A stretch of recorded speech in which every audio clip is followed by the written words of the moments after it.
Yuri Pita, vamos chamar a Fernanda Manhota, nossa analista de internacional. Fernanda, bem-vinda novamente. Eu queria que você explicasse o que está, então, atravancando de fato esse cessar-fogo. Boa tarde novamente. Boa tarde, Débora. Voltei. Vocês viram que queriam me deixar no ar mais tempo e voltei até mais iluminada. Até o sol saiu por aqui. Tá vendo? Débora, você tem toda a razão. Essa é uma boa palavra, né? Atravancamento. É isso que a gente tem testemunhado. Só para resgatar muito rapidamente para quem não está tão a par desse processo do cessar-fogo, quem perdeu no caminho essa negociação, basicamente o cessar-fogo original ele tinha sido negociado em três fases. A primeira fase era de interrupção das ações militares diretas, então, né, dos bombardeios, tudo isso, e da troca de alguns reféns por prisioneiros, né? Então, isso é o que estava combinado. A ideia é que isso poderia amadurecer a partir de março para uma segunda fase, em que, de fato, os temas mais delicados iam ser debatidos, como, por exemplo, o controle dos territórios, né, esse tipo de coisa.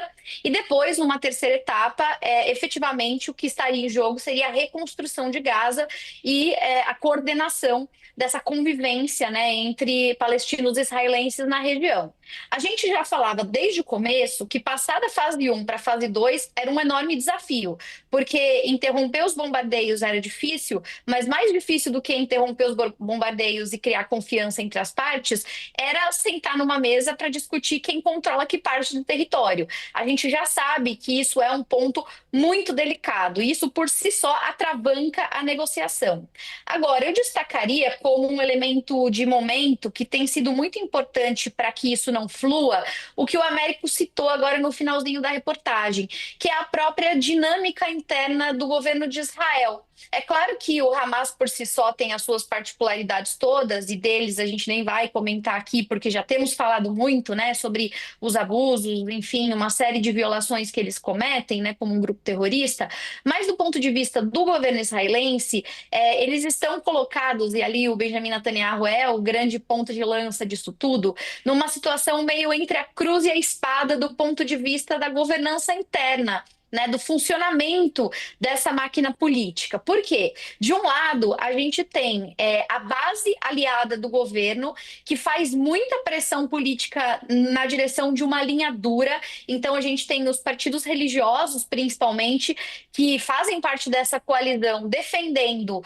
políticas e ações cada vez mais agressivas. Então, eles refreiam efetivamente uma desescalada. A desescalada não acontece porque a base aliada do Netanyahu é uma base que não quer ver isso acontecer, que, aliás, se alimenta politicamente desse conflito, mas, ao mesmo tempo, a gente está falando de um país em que a opinião pública conta, e ela tem sido, na contramão dessa base do governo, super vocal na direção de defender a retomada do cessar-fogo. Só para vocês terem uma ideia, hoje o Wall Street Journal divulgou um número bem interessante de que 73% dos israelenses apoiam esse cessar-fogo. Então, eles acreditam que o cessar-fogo é um caminho para recuperar os reféns, e inclusive as famílias desses reféns têm sido bastante críticas, né, como o Américo disse, protestando contra Netanyahu, insinuando que eles estariam sendo abandonados por esse governo. Então, eu diria, para responder numa resposta curta,